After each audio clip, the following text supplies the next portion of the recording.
नमस्कार दोस्तों, जेबी education help desk पर आपका स्वागत है। मैं पवन मेघवंशी आज आपके लिए लेकर आई हूँ एक नई वीडियो, जिसके अंतर्गत आज अपनी राजस्थान माध्यमिक शिक्षा बोर्ड कक्षा 10 साइंस की बुक का जो सेकंड लेसन है, उस लेसन का जो अपने पढ़ रहे थे पिछली वीडियो में जो अपने पढ़ा था पाचन तंत्र के बारे में, उस टॉपिक को आगे बढ़ाते हुए आज अपने शुरू करेंगे पाचन ग्रंथियाँ या डाइजेस्टिव ग्लैंड।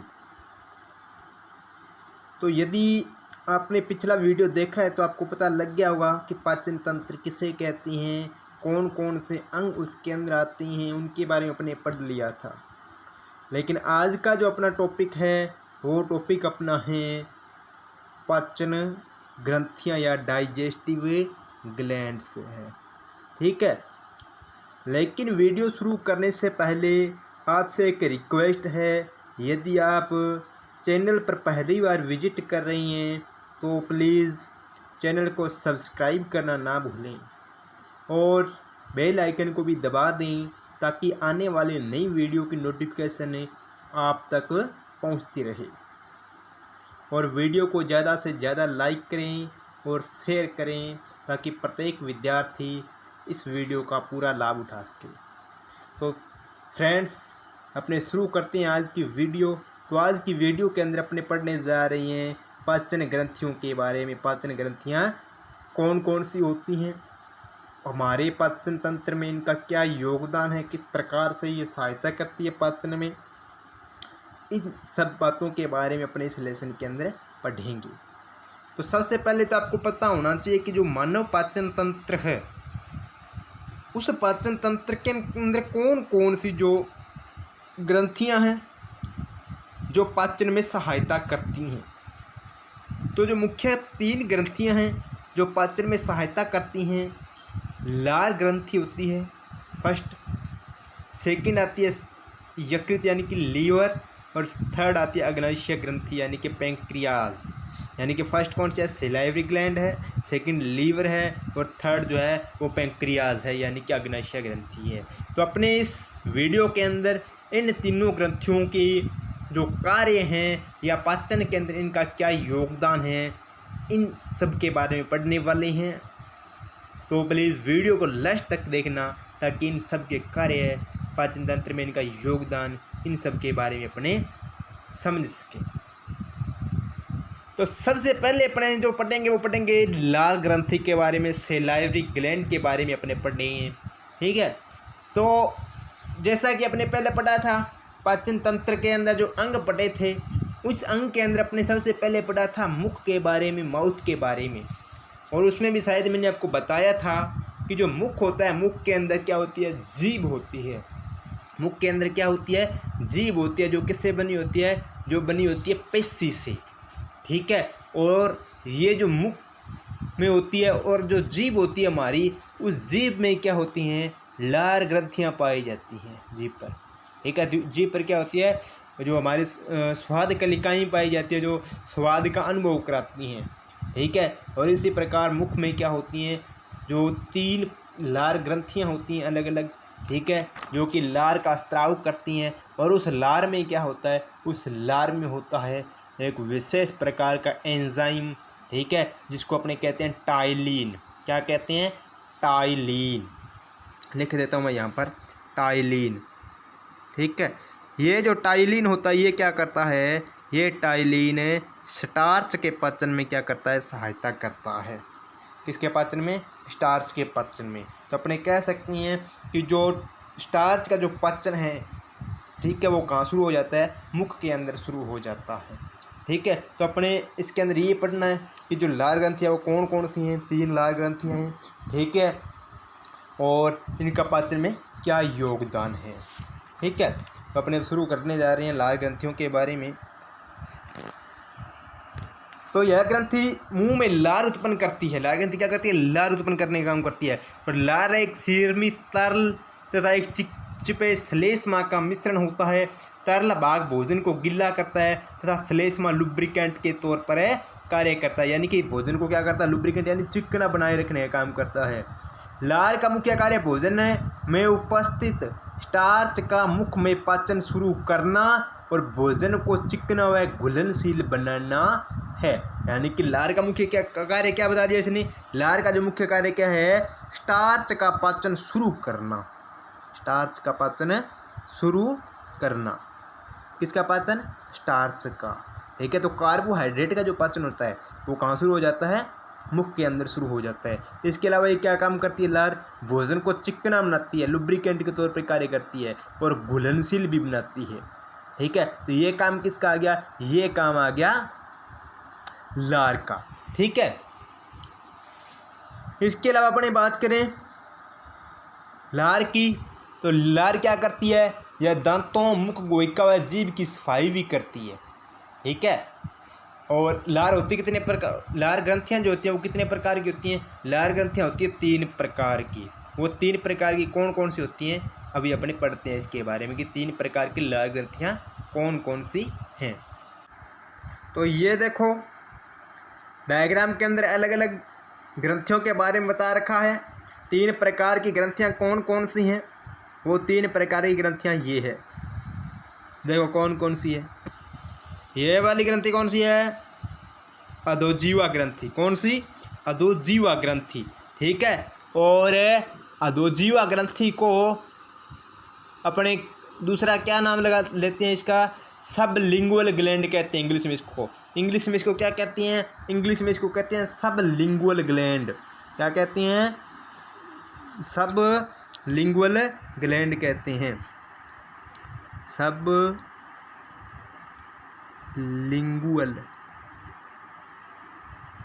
ग्लैंड। कौन सी ग्रंथि को कहते हैं, अधोजीवा ग्रंथि को।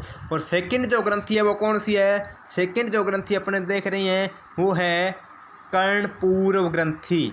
कर्णपूर्व ग्रंथि, कर्णपूर्व कौन सी है, ये वाली जो ग्रंथि है ये कौन सी है, कर्णपूर्व ग्रंथि है। इसको अपने इंग्लिश में क्या कहते हैं, इसको इंग्लिश में कहते हैं पेरोटिड। क्या कहते हैं, पेरोटिड, ठीक है, पेरोटिड। तो दूसरी ग्रंथि होगी कर्णपूर्व ग्रंथि। और जो थर्ड ग्रंथि है वो कौन सी है, वो है अधोजंब ग्रंथि। कौन सी, अधोजंब ग्रंथि। अधोजंब ग्रंथि को अपने क्या कहते हैं, अधोजंब ग्रंथि को अपने कहते हैं सब मैंडिबुलर सेलाइवरी ग्लैंड, सब मैंडिबुलर सेलाइवरी ग्लैंड। तो ये कौन सी है, ये वाली जो ग्रंथि है ये कौन सी है, सब मैंडिबुलर ग्लैंड है, ठीक है। तो ये 3 प्रकार की ग्रंथियाँ हैं। पहली कौन सी है, पहली अपने पढ़ा अधोजीवा ग्रंथियाँ, सब लिंगुअल ग्लैंड। और सेकंड अपने पढ़ा पेरोटिड के बारे में। और थर्ड जो है वो कौन सी है, थर्ड है अधोजंब ग्रंथि। यह इसको अपने कहते हैं अवचिबुकियलर ग्रंथि, यानी कि सब मैंडिबुलर सेलाइवरी ग्लैंड, ठीक है। तो ये 3 ग्रंथियां हैं, इन तीनों के बारे में अपने पढ़ना है। ये जो ग्रंथियां हैं ये क्या करती हैं, लार का स्त्राव करती हैं, और वो लार क्या करती है, भोजन के पाचन में सहायता करती है, ठीक है। तो देखो सबसे पहले अपने पढ़ेंगे कर्णपूर्व ग्रंथि, पेरोटिड ग्लैंड के बारे में। पेरोटिड ग्लैंड क्या करती है, देखो कि यह शीर्मी तरल का स्त्राव करती है तथा गालों में पाई जाती है। यह क्या करती है, शीर्मी तरल का करती है स्त्राव, और कहाँ पाई जाती है, गालों के अंदर पाई जाती है। सेकंड है अधोजंब ग्रंथि। अधोजंब ग्रंथि क्या करती है, यह एक मिश्रित ग्रंथि है जिसमें क्या होता है, तरल तथा श्लेष्मिक स्रावण होता है। यानी कि इसके अंदर क्या होता है, मिश्रित ग्रंथि है, ये तरल का स्त्राव तो करती है, और इसके साथ साथ क्या श्लेष्मा का स्त्राव भी करती है, यानी कुछ चिकने पदार्थ का स्त्राव भी करती है जो लुब्रिकेंट के तौर पर कार्य करता है। तो ये दूसरा प्रकार आ गया। और तीसरी जो ग्रंथि है वो कौन सी है, सबलिंगुअल ग्लैंड अधोजीवा ग्रंथि है, ठीक है। और यह क्या करती है, जीवा के नीचे पाई जाती है तथा श्लेष्मिक स्रावण करती है। तो अपने 3 प्रकार की ग्रंथियों के बारे में पढ़ा। सबसे पहले पढ़ा अपने पैरोटिड के बारे में, ये क्या करती है, सिर में तरल का स्राव करती है ओनली, ठीक है। और कहाँ पाई जाती है, गालों में पाई जाती है। सेकेंड अपने पढ़ा अधोजंभ या अपने सब मैंडिबुलर सेलेवरी ग्लैंड के बारे में पढ़ा। ये क्या है, एक मिश्रित ग्रंथि है जो तरल एवं श्लेष्मा का स्राव करती है। थर्ड जो अपने पढ़ा वो पढ़ा अधोजीवा ग्रंथि के बारे में, ये क्या करती है, जीवा के नीचे पाई जाती है तथा श्लेष्मिक स्रावण करती है। तो ये 3 प्रकार की ग्रंथियों के बारे में पढ़ा। कौन सी ग्रंथियों के बारे में, लार ग्रंथियों के बारे में। और लार ग्रंथि क्या करती है, लार ग्रंथि में मैंने आपको अभी बताया था टाइलिन या एमाइलेज नामक क्या होता है, एक एंजाइम होता है जो स्टार्च के पाचन में सहायता करता है। स्टार्च क्या होता है, स्टार्च कार्बोहाइड्रेट का ही एक प्रकार होता है, एक रूप होता है। और इसका जो आंशिक पाचन है वो कहाँ शुरू होता है, मुख के अंदर शुरू होता है, क्योंकि जो लार होती है, लार में क्या होता है, टाइलिन या कौन सा एमाइलेज नामक जो एंजाइम होता है वो स्टार्च के पाचन में क्या करता है, सहायता करता है। इसके अलावा भी अगर अपनी बात करें, ठीक है, तो लार के अंदर क्या होता है, एक विशेष प्रकार का और पाया जाता है एंजाइम जिसको अपने लाइसोजाइम कहते हैं। एक विशेष प्रकार का, आपको मैं सुविधा के लिए बता देता हूँ, आपकी इस बुक के अंदर दे नहीं रखा, फिर भी बता देता हूँ। एक विशेष प्रकार का एंजाइम और पाया जाता है और उस एंजाइम को अपने कहते हैं क्या, कौन सा एंजाइम है, लाइसोजाइम। ये लाइसोजाइम क्या करता है, ये लाइसोजाइम होता है जीवाणुनाशक, जीवाणुनाशक होता है, यानी कि जीवाणुओं को नष्ट करने का काम करता है। कौन सा एंजाइम है, लाइसोजाइम, ठीक है। तो ये भी कहाँ होता है, ये होता है लार के अंदर ही होता है ये, ठीक है। इसके अलावा इसमें क्या होता है, जल होता है, ठीक है, लाइसोजाइम होता है और सोडियम क्लोराइड भी होता है थोड़ा, जिसके कारण क्या होता है, ये जो लार होती है वो उसका पीएच कितना होता है, ये थोड़ा सा क्या होता है, हल्का हल्का क्या होता है, अम्लीय, लगभग 6.8 के लगभग इसकी क्या होती है, पीएच होती है, ठीक है। तो ये बात आ गई किसकी, ये बात अपने की लार ग्रंथि की। 3 प्रकार की लार ग्रंथियों के बारे में मैंने पढ़ा जो पाचन ग्रंथि के रूप में हमारे शरीर में कार्य करती है। नेक्स्ट जो अपने पढ़ेंगे वो पढ़ेंगे अग्नाशय ग्रंथि के बारे में, कि अग्नाशय ग्रंथि या पैंक्रियाज हमारे शरीर में किस प्रकार से एक पाचक ग्रंथि के रूप में कार्य करती है।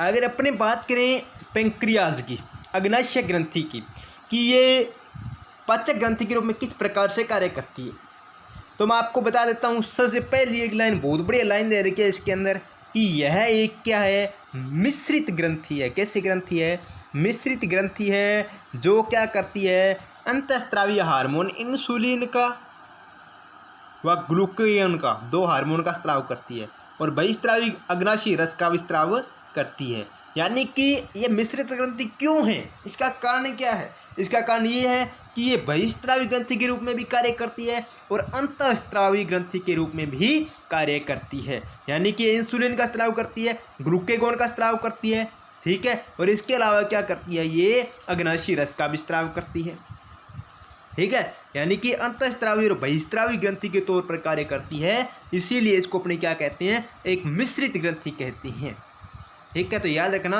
अग्नाशय ग्रंथि कौन सी ग्रंथि है, एक मिश्रित ग्रंथि है। एक मिश्रित ग्रंथि की तरह ये क्या करती है, कार्य करती है। और यह ग्रंथि क्या होती है, यकृत ग्रसनिता तिल्ली से घिरी होती है, 6 से 8 इंच लंबी तथा यू आकार की होती है। इस ग्रंथि द्वारा स्रावित एंजाइम आंतों में प्रोटीन, वसा तथा कार्बोहाइड्रेट के पाचन में मदद करते हैं। इंसुलिन तथा ग्लूकागोन हार्मोन मिलकर शरीर में रक्त शर्करा के स्तर को नियंत्रित करते हैं। ये भी बहुत बढ़िया बात बताई है इसने भी। इंसुलिन और ग्लूकागोन क्या करते हैं, शरीर के अंदर जो शर्करा होती है उस शर्करा को क्या करते हैं, कंट्रोल करते हैं। ठीक है। यदि शरीर के अंदर ग्लूकोज की मात्रा बढ़ जाती है तो उस ग्लूकोज को किस में बदला जाता है, ग्लाइकोजन के अंदर बदला जाता है। ग्लूकोज को किस में बदला जाता है, ग्लाइकोजन में बदला जाता है। ठीक है। और ग्लाइकोजन में बदलने का जो काम करता है वो कौन करता है, ये इंसुलिन करता है। कौन करता है, इंसुलिन करता है। और ग्लूकोज को ग्लाइकोजन में बदलने की जो प्रक्रिया होती है उस प्रक्रिया को अपने क्या कहते हैं, ग्लाइकोजिनेसिस कहते हैं। क्या कहते हैं, ग्लाइकोजिनेसिस कहते हैं। क्या कहते हैं, ग्लाइकोजिनेसिस।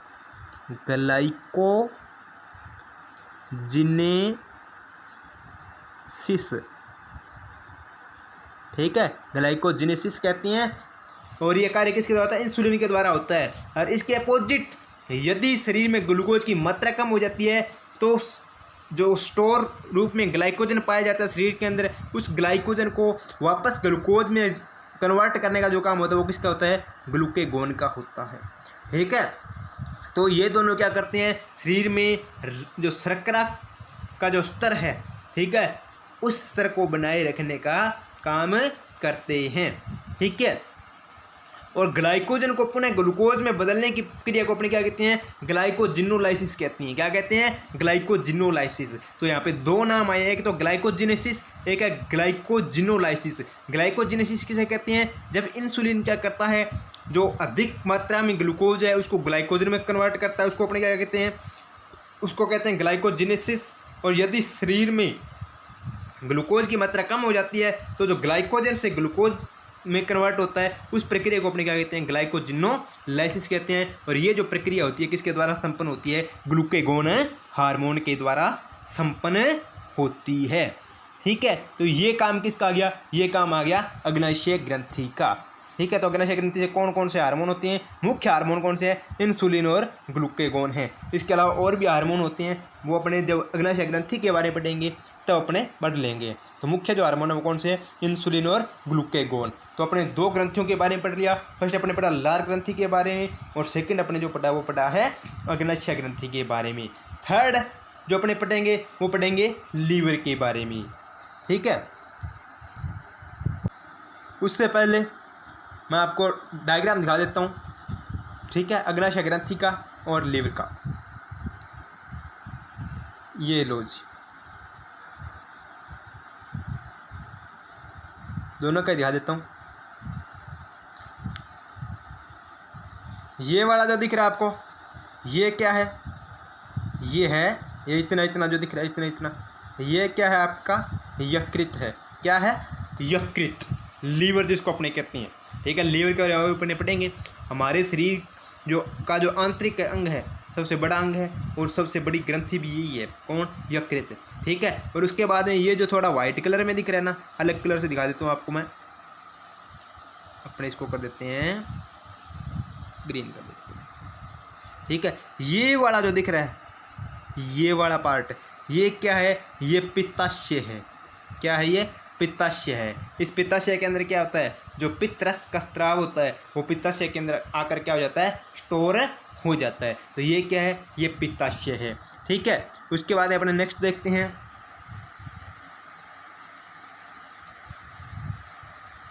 ये देखो,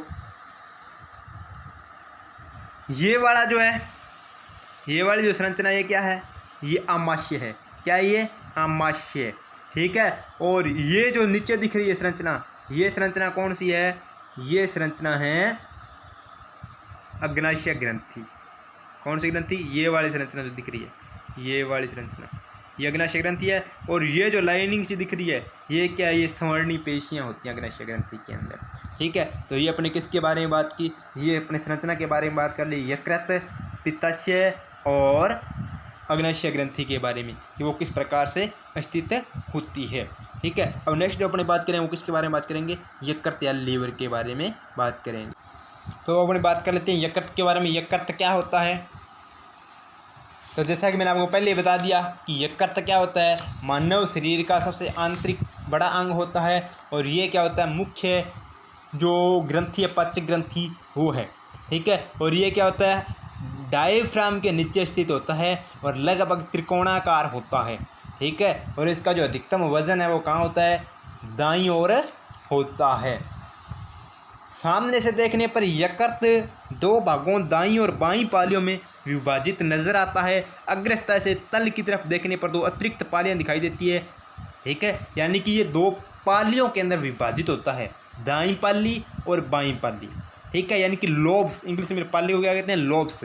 दो लोब्स के अंदर डिवाइड होता है ये।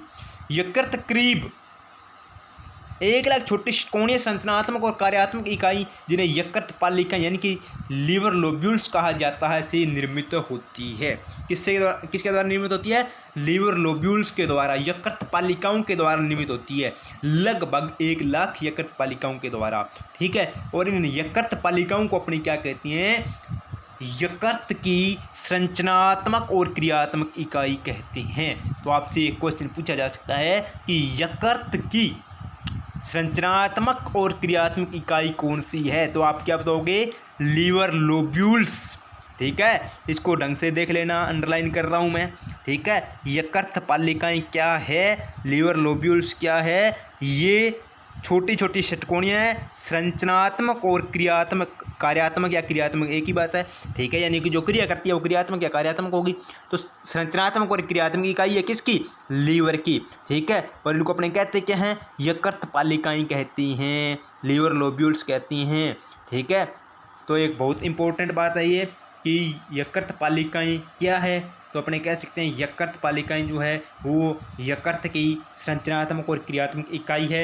या आपसे ये पूछा जा सकता है कि यकृत की संरचनात्मक और क्रियात्मक इकाई क्या है? तो आप बताओगे यकृत पालिकाएं लीवर लोब्यूल्स हैं। ठीक है, उसके बाद अपने बात करते हैं, यह ग्रंथि पित्त का निर्माण करती है। यहाँ से पित्त यकृत वाहिनी उपतंत्र यानी कि हिपेटिक डक्ट सिस्टम तथा पित्त वाहिनी बाइल डक्ट द्वारा पित्ताशय में चला जाता है। यानी कि ये क्या करता है? पित्त का निर्माण करता है। किसका निर्माण करता है? पित्त का, बाइल का निर्माण करता है। ठीक है, और ये जो पित्त का निर्माण होता है ये यकृत वाहिनी उपतंत्र हिपेटिक डक्ट सिस्टम के द्वारा और पित्त वाहिनी के द्वारा, बाइल डक्ट के द्वारा कहाँ चला जाता है? गाल ब्लैडर में चला जाता है, पित्ताशय के अंदर चला जाता है। मैंने आपको अभी बताया था पीछे डायग्राम के अंदर कि पित्ताशय क्या है। पित्ताशय एक ऐसा स्थान है जहाँ पर, ऐसी संरचना है जहाँ पर पित्त को क्या किया जाता है? स्टोर किया जाता है। पित्ताशय यकृत के अवतल में स्थित होता है। पित्ताशय पित्त का भंडारण या संचय करता है। यहाँ से पित्ताशय नलिका द्वारा पित्त ग्रसनी में चला जाता है। यानी कि ये बात आई अपने यकृत की। ठीक है, तो यकृत क्या करता है? पित्तरस का स्त्राव करता है।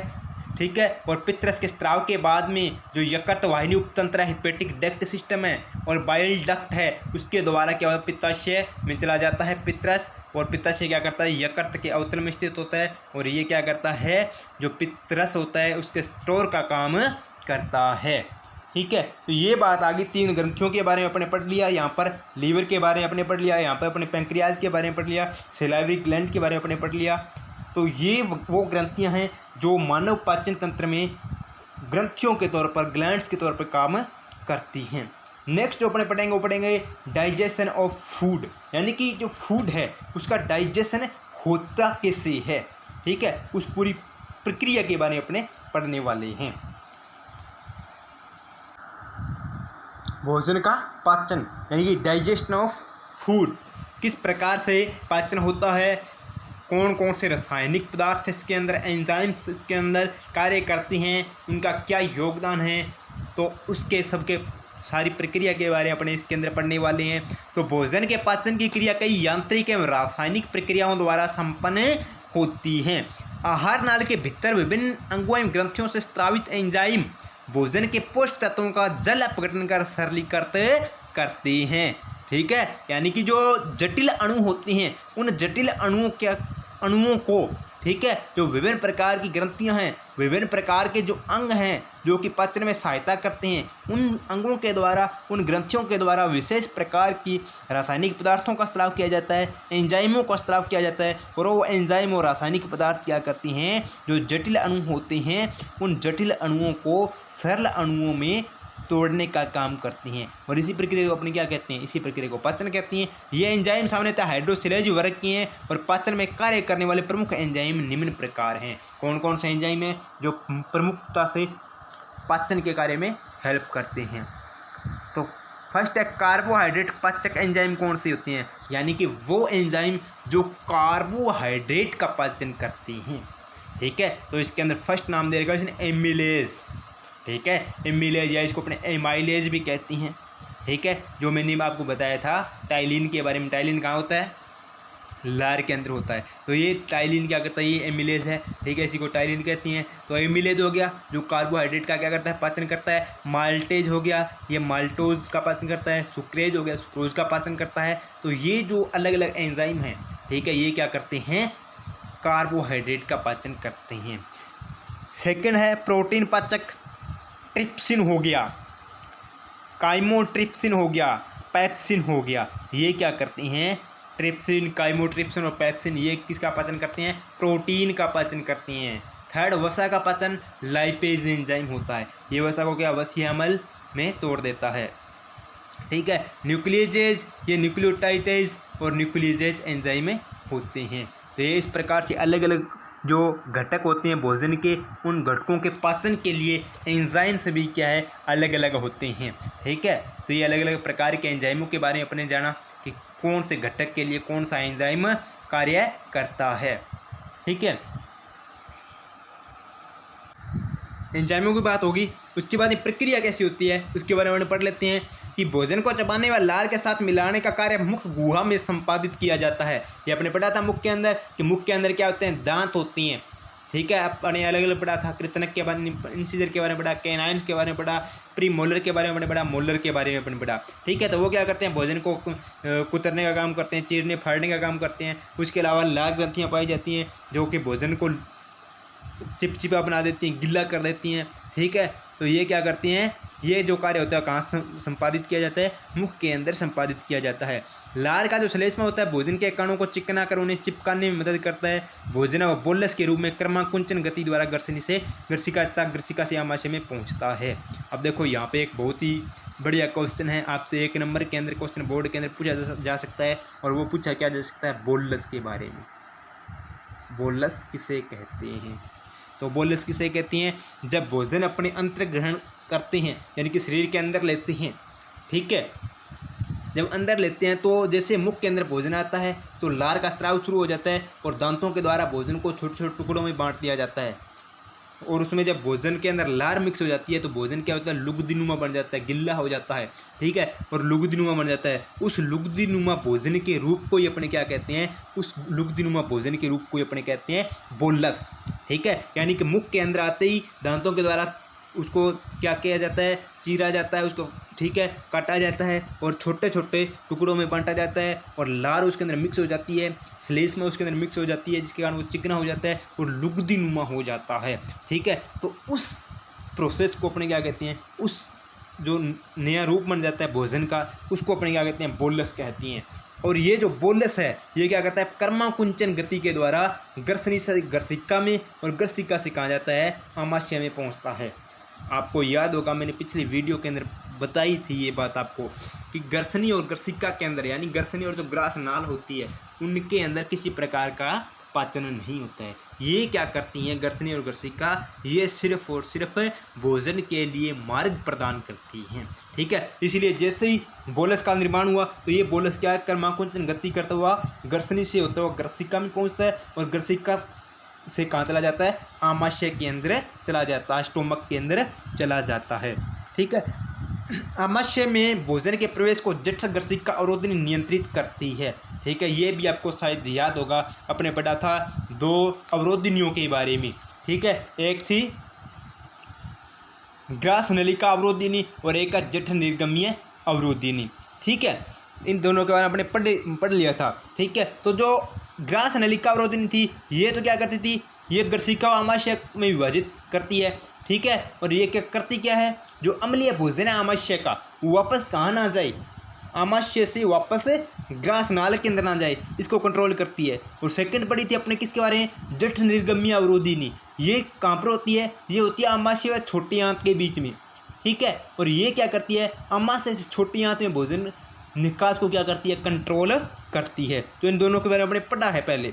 ठीक है, तो जठर ग्रसिका अवरोधिनी, ठीक है, नियंत्रित करती है और लार में उपस्थित एंजाइम टाइलिन या एमाइलेज मुख्य गुहा में ही कार्बोहाइड्रेट का जल अपघटन शुरू कर देती हैं और यहाँ से करीब 30% स्टार्च को माल्टोज में अपघटित कर दिया जाता है।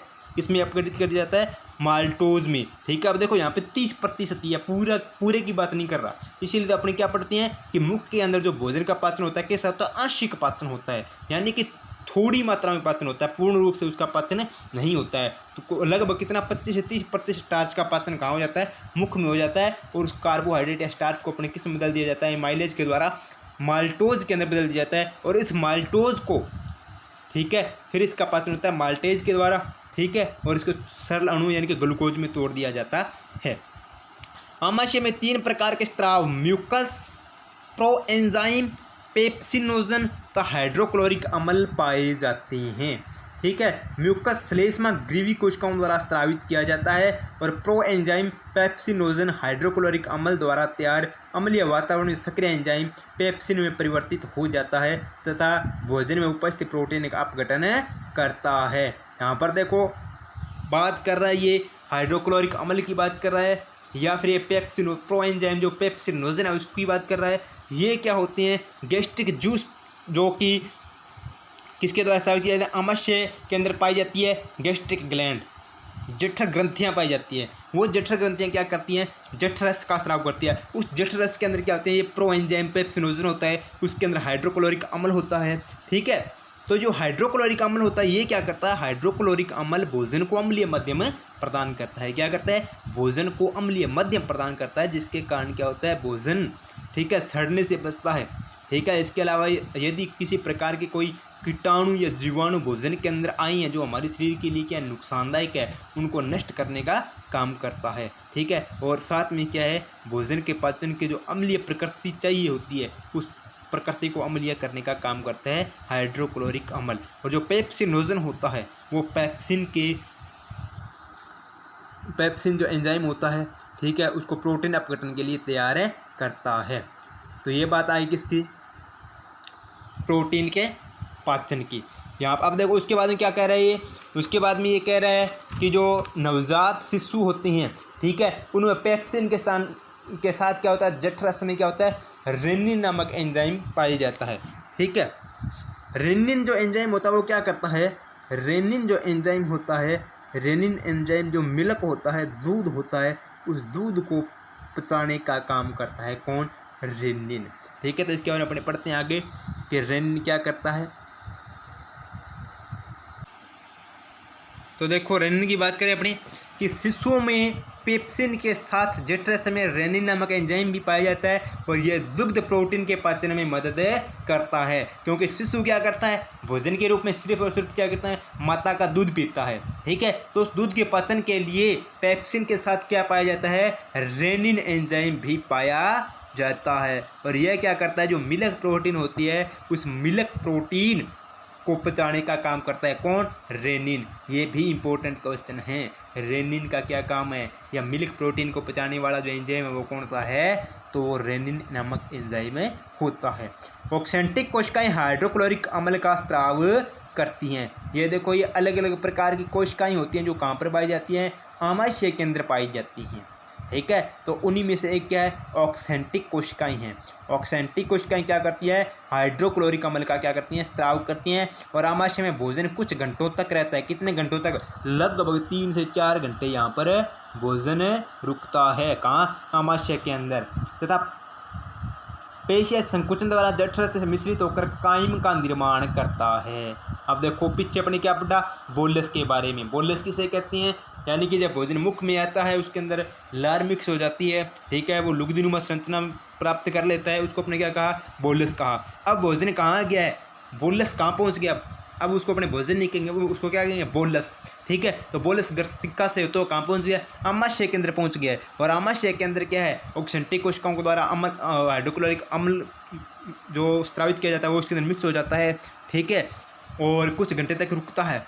तो अब उसको अपने क्या कहेंगे, अब उसको अपने कहेंगे काइम। क्या कहेंगे, काइम। तो यहाँ पे आमाशय के अंदर भोजन आ जाता है और उसके बाद में किसका निर्माण हो जाता है, काइम का निर्माण हो जाता है। यानी कि आमाशय के अंदर जो भोजन आ जाता है उसको अपने क्या कहेंगे, तब उसको अपने कहेंगे काइम, ठीक है। तो आमाशय से भोजन छोटी आंत में पहुंचता है और सर्वाधिक पाचन क्रिया ग्रहणी में संपन्न होती है। सर्वाधिक पाचन की प्रक्रिया कहाँ संपन्न होती है? ग्रहणी के अंदर। ग्रहणी क्या है भी याद है क्या कुछ पिछली वीडियो का? ग्रहणी ड्योडिनम, ग्रहणी है छोटी आंत का एक भाग जो आमाशय से जुड़ा रहता है, ठीक है। ग्रहणी जिसको अपने कहती हैं, ठीक है। वो ग्रहणी नहीं है, घर वाली ग्रहणी वो नहीं है, ये ग्रहणी है ड्योडिनम, छोटी आंत का भाग, ठीक है, जो आमाशय से जुड़ा रहता है। और सर्वाधिक पाचन की जो प्रक्रिया होती है मानव शरीर के अंदर वो किस भाग में होती है? वो ग्रहणी में होती है। यहाँ विभिन्न नलिकाओं द्वारा अग्नाशी रस, पित्त, लवण, अंतरस छोड़े जाते हैं और इन रसों में विभिन्न एंजाइम होते हैं जो भोजन में उपस्थित विभिन्न पोषक तत्वों का पाचन करते हैं। पित्त वसा का पायसीनीकरण करता है, यह वसा पाचन के लिए आवश्यक है, ठीक है। अब क्या करता है? पायसीयन यानी कि इमल्सिफिकेशन। इमल्सिफिकेशन क्या होता है? इमल्सिफिकेशन ये होता है कि जो वसा होती है, वसा जब अपने भोजन के रूप में ग्रहण करते हैं तो वो जटिल अणुओं के रूप में होती है। अब उस जटिल अणुओं को सरल अणुओं में तोड़ा जाता है। जटिल अणुओं को, कौन से जटिल अणुओं को? वसा की जटिल अणुओं को सरल अणुओं के द्वारा तोड़ा जाता है। किसके द्वारा? लाइपेज एंजाइम के द्वारा। जब लाइपेज एंजाइम के द्वारा वसा के जटिल अणुओं को सरल अणुओं में तोड़ा जाता है तो उस प्रक्रिया को अपने क्या कहते हैं? इमल्सिफिकेशन कहते हैं या पायसीकरण इसको कहते हैं, ठीक है। आगे बात समझे तो पायसीकरण किसे कहते हैं? समझ में आई बात कि जब वसा के जटिल अणुओं को सरल अणुओं में तोड़ा जाता है, किसकी सहायता से? लाइपेज एंजाइम की सहायता से। तो इस प्रोसेस को अपने क्या कहते हैं? पायसीकरण कहते हैं। ग्रहणी में सरलीकृत पदार्थ छोटी आंत के अग्र शुद्रांत्र और शुद्रांत्र भाग में अवशोषित किए जाते हैं। यानी कि अवशोषण का काम कहाँ हो गया? पाचन कहाँ हो गया? ग्रहणी के अंदर। अब भोजन के पाचन के बाद में क्या होता है? भोजन के पाचन के बाद में होता है उसका अवशोषण। और अवशोषण का जो काम होता है, जो दो पार्ट और बच जाते हैं छोटी आंत के, अग्र शुद्रांत्र भाग और शुद्रांत्र भाग, ठीक है। जेजुनम और इलियम जिसके बारे में अपने पीछे पढ़ चुके हैं। तो भोजन का अवशोषण उन भाग में होता है, ठीक है। तो अवशोषित पदार्थों को विभिन्न कोशिकाओं की सहायता से रक्त में पहुंचाया जाता है। अपचित अनावश्यक पदार्थ शुद्रांत्र से बड़ी आंत में आ जाते हैं। यानी कि जो मुख्य अवशोषण का काम हो गया, कहाँ हो गया? छोटी आंत के अंदर हो गया, ठीक है। जो अगर शुद्रांत्र और शुद्रांत्र भाग वहाँ पर अवशोषण का काम हो जाता है। अवशोषण हो गया, उसके बाद में अपशिष्ट पदार्थ बचता है। वो अपशिष्ट पदार्थ कहाँ पहुँच जाता है? बड़ी आंत के पास। लेकिन कुछ अवशोषण योग्य पदार्थ भी कहाँ जाते हैं? बड़ी आंत में जाते हैं, लार्ज इंटेस्टाइन के अंदर जाते हैं। वो क्या होता है? वो जल हो गया या कुछ खनिज लवण है जिनका अवशोषण छोटी आंत में नहीं हो पाता है। वो पदार्थ भी क्या है? उस अपशिष्ट के साथ कहाँ चले जाते हैं? बड़ी आंत में चले जाते हैं। और बड़ी आंत के द्वारा उन खनिज लवणों और जल का क्या किया जाता है? अवशोषण किया जाता है। तो बड़ी आंत का मुख्य काम जल एवं लवण का अवशोषण तथा शेष रहे अपचित भाग का उत्सर्जन है। आगे बात समझे। अपचित भाग ठोस होकर अस्थायी रूप से मलाशय में रहता है। एक तांत्रिक प्रतिवर्ती न्यूरल रिफ्लेक्स के कारण मलद्वार से मल का विक्षेपण होता है। यानी कि ये होगी पूरी प्रोसेस किसकी? ये प्रोसेस होगी पाचन की, ठीक है। किस प्रकार से पाचन होता है, ठीक है। एक बार रिपीट कर देता हूँ इसको मैं, पूरे प्रोसेस को जितना भी अपने पढ़ा है अब तक। लाल ग्रंथि के बारे में अपने पढ़ा, 3 प्रकार की लाल ग्रंथियाँ अपने पढ़ी थी, ठीक है। जिसके अंदर पैरोटिड के बारे में पढ़ा, सबलिंगुअल के बारे में पढ़ा, ठीक है। और तीसरी जो अपने पढ़ी थी वो पढ़ी थी अपने सब मैंडिबुलर सैलिवरी ग्लैंड के बारे में अपने पढ़ लिया था। तो ये 3 प्रकार की ग्रंथियाँ थी। लार ग्रंथियाँ जो कि लार का स्राव करती हैं, उसके बारे में अपने पढ़ा। अग्नाशय ग्रंथि के बारे में, पैंक्रियाज के बारे में जो कि एक मिश्रित प्रकार की ग्रंथि है जिसके द्वारा इंसुलिन व ग्लूकेगोन हार्मोन का स्राव किया जाता है। और पाचन में सहायता करने वाला जो अग्नाशी रस है उसका स्राव किया जाता है। उसके बाद अपने पढ़ा यकृत या लीवर के बारे में, जो कि मानव शरीर की सबसे बड़ी आंतरिक ग्रंथि है जो कि पाचन में सहायता करती है। ये क्या करती है? पित्त रस का स्राव करती है, ठीक है। और पित्त रस पाचन में सहायता करता है। उसके बाद में अपने पढ़ा है भोजन का पाचन किस प्रकार से होता है, उसके अंदर कौन कौन से एंजाइम्स किस प्रकार से कार्य करती हैं, ठीक है। अलग अलग जो घटक होती हैं किस प्रकार से पाचन करती हैं, उस प्रोसेस को, क्रियाविधि को पढ़ा। बोलस क्या है उसके बारे में अपने पढ़ा, ठीक है। काइम किसे कहते हैं उसके बारे में अपने पढ़ा है। अब थोड़ा सा अपनी बात कर लेते हैं पाचन से संबंधित है ये भी बात, ठीक है। एक सारणी आपकी बुक के अंदर जो देर किया उसके बारे में अपनी बात करेंगे कि विभिन्न पाचन अंग होती हैं, ठीक है। और उनके द्वारा जो स्रावित पाचक रस हैं, यानी कि जो एंजाइम्स है, रासायनिक पदार्थ हैं और उनके कार्य क्या हैं, उसके बारे में थोड़ा सा पढ़ लेते हैं।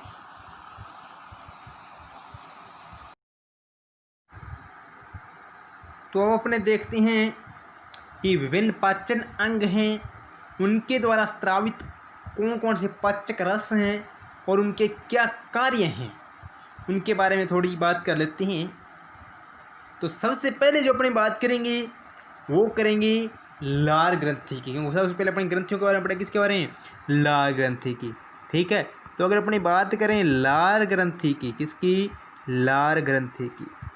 ठीक है, सेलाइवरी ग्लैंड जिसको अपने कहते हैं, लार ग्रंथि की। लार ग्रंथि के द्वारा जो स्रावित एंजाइम है वो कौन सा है, वो एंजाइम है टाइलिन। कौन सा एंजाइम है, टाइलिन, या इसको अपने क्या कहते हैं, दूसरा जो नाम है इसका वो क्या है, दूसरा नाम इसका है एमिलेज। क्या है, एमिलेज, या क्या कहते हैं इसको, एमाइलेज। ठीक है, तो ये किसके द्वारा, लार ग्रंथि के द्वारा। और ये क्या करता है, स्टार्च का पाचन करता है। किसका पाचन करता है, स्टार्च का, ये मैंने आपको बताया था पहले। ठीक है, तो लार ग्रंथि के द्वारा स्रावित कौन सा एंजाइम है, टाइलिन है। यह क्या करता है, एमिलेज या टाइलिन स्राव करता है लार ग्रंथि के द्वारा, और ये स्टार्च का पाचन करता है। और ये प्रक्रिया होती कहाँ है, मुख गुहा के अंदर होती है। कहाँ होती है, मुख गुहा के अंदर। दूसरी अगर अपने बात करें किसकी, लार ग्रंथियों के बारे में बात आती है आमाशय की। किसकी, आमाशय की। आमाशय के द्वारा क्या होता है, मैंने आपको बताया था, जठरस का स्राव होता है। और जठरस में क्या होती हैं, अलग अलग प्रकार के क्या होते हैं, एंजाइम्स होते हैं जो कि पाचन में सहायता करते हैं। तो जठरस में जो मुख्य होते हैं वो कौन से होते हैं, पेप्सिन होता है इसके अंदर। इसके अंदर क्या होता है, इसके अंदर होता है पेप्सिन। ठीक है, ये क्या करता है, प्रोटीन का पाचन करता है। दूसरा इसके अंदर होता है रेनिन। क्या होता है, रेनिन। रेनिन क्या करता है, रेनिन जो नवजात शिशुओं के अंदर पाया जाता है, और ये क्या करता है, जो दुग्ध होता है, दुग्ध प्रोटीन होती है, उसका पाचन करता है। ठीक है, उसके बाद यहाँ पर अगर अपनी बात करें, तीसरी जो बात आती है ग्रंथि की, अग्नाशय ग्रंथि। ठीक है, अग्नाशय या पैंक्रियाज। कौन सी ग्रंथि, अग्नाशय ग्रंथि या पैंक्रियाज। पैंक्रियाज क्या करती है, अग्नाशी रस का स्राव करती है। किसका स्राव करती है, अग्नाशी रस का। ठीक है, और उस अग्नाशी रस के अंदर सारे के सारे एंजाइम होते हैं। एमाइलेज के बारे में पढ़ा, ट्रिप्सिन के बारे में पढ़ा, काइमोट्रिप्सिन के बारे में पढ़ा अपने, कार्बोक्सीपेप्टाइडेज इसके अंदर होता है, लाइपेज इसके अंदर होता है, न्यूक्लियजेज होता है। ये सारे के सारे एंजाइम किसमें होते हैं, अग्नाशी रस के अंदर होते हैं। एमिलेज के बारे में हमने पढ़ लिया, स्टार्च का पाचन करता है, स्टार्च को किसमें बदलता है, माल्टोज के अंदर बदलता है। ट्रिप्सिन क्या करता है, प्रोटीन का पाचन करता है, यानी कि प्रोटीन को पेप्टाइड में बदल देता है। ठीक है, और काइमोट्रिप्सिन क्या करता है, ये भी प्रोटीन का पाचन करता है, ये पेप्टाइड बंद तोड़ता है। ठीक है, उसके बाद में बात की कार्बोक्सीपेप्टाइडेज। ठीक है, ये क्या करता है, प्रोटीन पेप्टाइड को अमीनो अम्ल में बदलने का काम करता है। कहाँ पर, अमीनो अम्ल में बदलने का काम करता है। लाइपेज एंजाइम क्या करता है, वसा का पाचन करता है। ये क्या करता है, मोनोग्लिसराइड और वसीय अम्ल में तोड़ता है वसा को। ठीक है, और ये जो प्रक्रिया होती है सारी जिसके ऊपर बात करें, अग्नाशय रस की बात कर रही हैं। ठीक है, ये सारी प्रक्रिया कहाँ होती है, छोटी आंत के अंदर होती है। उसके बाद न्यूक्लियजेज होता है। न्यूक्लियजेज क्या करता है, डीएनए आरएनए का पाचन करता है, न्यूक्लियोटाइड में इसको तोड़ता है। ये सारी प्रक्रिया कहाँ होती है, छोटी आंत के अंदर होती है। फोर्थ अपने पढ़ते हैं आंतरीय रस के बारे में। फोर्थ क्या है, आंतरीय रस। ठीक है, आंतरीय रस भी क्या करता है, पाचन में सहायता करता है। आंतरीय रस भी क्या करता है, पाचन में सहायता करता है। ठीक है, इसके अंदर क्या होता है, माल्टेज होता है जो कि माल्टोज का पाचन करता है। माल्टेज एंजाइम होता है, किसका पाचन करता है, माल्टोज का। माल्टोज को ग्लूकोज में बदलने का काम करता है। लैक्टेज होता है, लैक्टोज का पाचन करता है, ग्लूकोज में बदलता है। सुक्रेज होता है, सुक्रोज का पाचन करता है, ग्लूकोज में बदलता है। लाइपेज होता है, ये वसीय अम्ल तथा ग्लिसरोल में बदलता है, वसा को। ठीक है, और उसके अलावा होता है न्यूक्लिक अम्ल व न्यूक्लियोटाइड। ठीक है, ये न्यूक्लियजेज के द्वारा न्यूक्लिक अम्ल व न्यूक्लियोटाइड का पाचन होता है, न्यूक्लियोसाइड व शर्करा में बदल जाते हैं। डाइपेप्टाइडेज होता है, वो डाइपेप्टाइड बंद होता है, उनको तोड़ता है और अमीनो अम्ल को बदलता है। और डाइपेप्टाइड बंद होता है प्रोटीन के अंदर, याद रखना। ठीक है। और फॉस्फेटाइज होता है, ये न्यूक्लियोटाइड बंधों को तोड़ता है, ठीक है। और नाइट्रोजनी क्षार व राइबोज के अंदर यानी कि जो आरएनए और डीएनए होता है उसके पाचन में सहायता करता है। और ये प्रक्रिया कहाँ होती है, ये प्रक्रिया भी होती है छोटी आंत के अंदर। उसके बाद में अपने बात करते हैं यकृत की, लीवर की, ठीक है। किसकी, लीवर की, यकृत की। लीवर भी क्या करता है, लीवर करता है पित्त लवण का स्त्राव, पित्त रस का स्त्राव करता है। और ये पित्त क्या करता है, वसा को वसी अम्ल एवं वसा गोलिका के अंदर तोड़ता है। ये भी प्रक्रिया कहाँ होती है, छोटी आंत के अंदर होती है। तो ये अपने जो पढ़ा वो किसके बारे में पढ़ा, ये अपने पढ़ा कि विभिन्न प्रकार की जो पाचक ग्रंथियां हैं और अंग है, वो पाचन की प्रक्रिया कौन से अंग में कहाँ पर होती है, कौन सी प्रक्रिया किस एंजाइम के द्वारा कंट्रोल होती है, इसके बारे में अपने पढ़ा। तो यहाँ तक अपने पढ़ लिया पाचन जो तंत्र है मनुष्य का, डाइजेस्टिव सिस्टम है। डाइजेस्टिव सिस्टम यहाँ पर आपका होता है कंप्लीट। तो आज अपने डाइजेस्टिव सिस्टम को कहते हैं अलविदा। और नेक्स्ट जो अपने पढ़ेंगे वो पढ़ेंगे अपने श्वसन तंत्र के बारे में, रेस्पिरेटरी सिस्टम के बारे में। तो रेस्पिरेटरी सिस्टम के बारे में अपने जो पढ़ेंगे वो पढ़ेंगे अपने नेक्स्ट वीडियो में। तो इस वीडियो को पूरा फ़ायदा उठाने के लिए इस वीडियो को लास्ट तक ज़रूर देखें ताकि आपको ये पूरा का पूरा टॉपिक आसानी से समझ में आ सकें। और यदि फिर भी कुछ ऐसी चीज़ें रह जाती हैं जो मैंने नहीं बताई हैं या आपके समझ में नहीं आई हैं, तो उन सारे प्रश्नों को, उन सारे डाउट्स को आप कमेंट बॉक्स में जाकर कमेंट करिए ताकि मैं उस कमेंट को देखकर आपके जो जितने भी क्वेश्चन हैं, जितने भी डाउट है, उन डाउट को दूर करने का प्रयास नेक्स्ट वीडियो में करूँगा। तो अपने मिलते हैं नेक्स्ट वीडियो में, तब तक के लिए जय हिंद, जय भारत।